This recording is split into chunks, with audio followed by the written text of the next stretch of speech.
Hello नमस्ते अनिसाहरू। आज चाहिँ कस्तो आज बिहान भएको घटना भनौँ या कुरा चाहिँ म तपाईँहरूलाई यो काम गर्दै गर्दा सुनाउनु मन लाग्यो कि।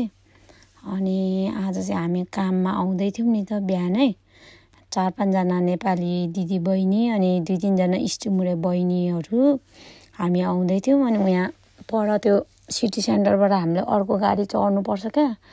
अनि त्यहाँ बसिरहेको थियौँ। अनि एउटा हाम्रै नेपाली दिदी र एउटा इष्टमुरे बहिनी चाहिँ फोनमा बोल्दै थियो, बिस्तारै नै बोल्दै थियो। अनि त्यहीँ सिटी सेन्टरमै सधैँ देखिरहेको केटी क्या, त्यो चाहिँ मागी खाने केटी होला सायद, मागी खान्छ सधैँ। कस्तो हामीलाई देखेर त है कस्तो नराम्रो शब्द बोलेर त एनदर कन्ट्री पिपुल भन्दै रिसाएर कराएर गऱ्यो कि। हामीलाई हेरेर पुरा रिसायो करायो। अनि कस्तो नराम्रो लाग्यो क्या। अब अहिले यहाँ के उयो भइरहेछ नि त, के इलेक्सन जित्यो भने के हुने भनिरहेछ नि त होइन।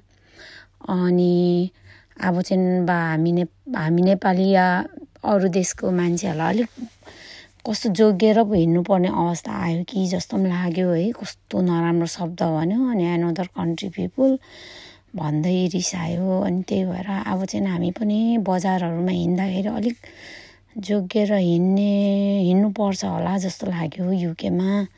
अनि फोनहरूमा बोल्दा पनि अलिक बिस्तारै बोल्ने होइन, साह्रो नबोल्ने, सकभर उनीहरूलाई डिस्टर्ब नहुने खालले। त्यस्तो पो मलाई त आज त कस्तो दिनभरि मलाई यो काम गर्दा पनि त्यही याद आइरहेछ कि त्यो केटीले भनेको शब्द कस्तो नराम्रो भन्यो। अनि रिसायो, आँखा यत्रो पार्यो।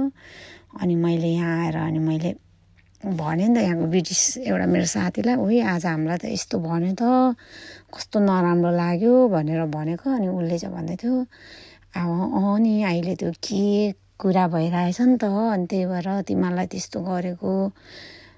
अब 1-2 दिन अलिक जोगिएर हिँड्नु भन्यो क्या उसले पनि। अब मूर्खसँग त को लड्नु सक्छ है, मूर्खले त जे पनि गर्छ नि त। अब ऊ त अब कस्तो मत्वा उयो मागी खाइ हिँड्ने केटी हो नि त। त्यही भएर तपाईँहरू सबै जोगिएर हिँड्नु होला, हामी पनि जोगिएर हिँड्छौँ होइन।